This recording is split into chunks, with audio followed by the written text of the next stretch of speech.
गोरेगाव जिल्हा परिषद मतदारसंघातून शिवसेनेचे शक्ती प्रदर्शन। गोरेगाव जिल्हा परिषद मतदारसंघातून आज शिवसेनेचे उमेदवार दिनेश हरवणकर यांनी उमेदवारी अर्ज दाखल केला। त्याचबरोबर लोणेरे पंचायत गणातून रवी टेंबे तर गोरेगाव पंचायत गणातून स्वाती करकरे यांनीही उमेदवारी अर्ज दाखल केला। यावेळी शिवसेनेकडून मोठे शक्ती प्रदर्शन करत हजारो कार्यकर्ते यांनी रॅली सहभाग घेत जोरदार घोषणाबाजी केली। आज जिल्हा परिषद गोरेगाव गटाचा उमेदवारी अर्ज भरला आणि पंचायत समिती गोरेगाव आणि पंचायत समिती लोणेरे असे दोन पंचायत समिती एक जिल्हा परिषद उमेदवारांचा आम्ही आज अर्ज भरला।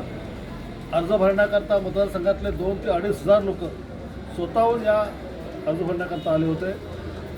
या मतदारसंघामध्ये आम्ही विकासाचा अजेंडा घेऊनच लोकांसमोर जाणार आहोत। नामदार भरतशेठ गोगावले साहेब यांनी गेल्या 5 वर्षामध्ये या मतदारसंघाचा जो कायापालट केला आहे, कोणतं गाव कोणती वाडी अशी शिल्लक नाही ही विकासापासून लोक आम्हाला काही प्रश्न विचारतील आणि लोक आज स्वयंस्फूर्तीने आली फॉर्म भरायला ते केवळ त्या गावाचा भरतशेट्टी केलेला विकास आणि प्रत्येकाच्या सुखदुःखामध्ये कुटुंबाचा प्रमुख म्हणून त्यांनी जपलेलं नातं ही खऱ्या अर्थाने भरतशेट्टीच किमया आहे।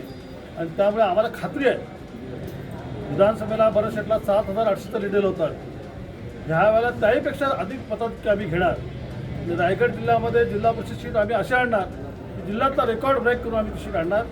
दोन्ही पंचायत समिती त्याच पद्धतीने रेकॉर्ड ब्रेक करून आणणार आणि माणगाव तालुक्यातील 4च्या 40 सीट जिल्हा परिषद आणण्याचा संकल्प आम्ही केला आहे आणि पंचायत समितीवर शिवसेनेचा भगवा 100% फडकवू असा विश्वास आमच्या कार्यकर्त्यांमध्ये आहे आणि तो फडकवणारच आम्ही।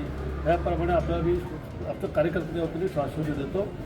खरं म्हणजे आजपासून आमच्या कार्यकर्त्याच्या मनामध्ये मी धनुष्यबाण उमेदवार म्हणून आज कामाला प्रतिनिधी आहे। आमचा उमेदवार म्हणजे भरतशेठ असं धरून प्रत्येकाने कामाला सुरुवात केली आहे। त्यामुळे तुम्हाला 5 तारखेला मतदान झाल्यावर 7 तारखेला तुम्हाला विक्रमी मताचे विजय झाले।